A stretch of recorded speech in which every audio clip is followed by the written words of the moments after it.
ఏముందో అని ఓపెన్ చేస్తున్నాననమాట. నాకైతే ఎక్సైటింగ్‌గా ఉంది. ఇది బర్త్‌డే రోజు రావాల్సిందనమాట. నా బర్త్‌డే రోజు. కాకపోతే నా బర్త్‌డే తర్వాత వచ్చింది. నేనైతే ఓపెన్ చేస్తున్నాను. ఓపెన్ చేసి చూసే వరకు గిమ్మిల్ అనమాట. ఇదైతే అసలు నేనైతే చాలా హ్యాపీగా ఫీల్ అయ్యాను. నా ట్రైప్యాడ్ అయితే విరిగిపోయింది. ఇన్ని రోజులు ట్రైప్యాడ్ లేకుండానే వీడియోస్ చేస్తూ ఉన్నాననమాట. ఇంకా నాకైతే నా ఆనందానికి అవధులు లేవు. దాంతో పాటు ఒక కనెక్టర్ వచ్చింది. దానికి ఛార్జింగ్ పెట్టుకోవడానికి అనమాట అదైతేను. ఇంకా నాకైతే చాలా హ్యాపీ. నేనైతే అసలు నవ్వుతున్నాను అనమాట. నేనైతే చాలా హ్యాపీగా ఫీల్ అయ్యాను నిజంగా. అసలు అది అలా రొటేట్ అవుతూ ఉంటుంది అనమాట. మనం ఎటంటే అటు చేసుకోవచ్చు అనమాట రొటేట్. ఇలా నాకైతే అసలు చాలా హ్యాపీగా అనిపించింది. ఇంకా నేను మాటల్లో చెప్పలేను.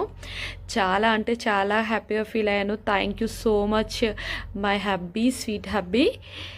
Thank you so much. దానికైతే అలా బటన్ వచ్చింది.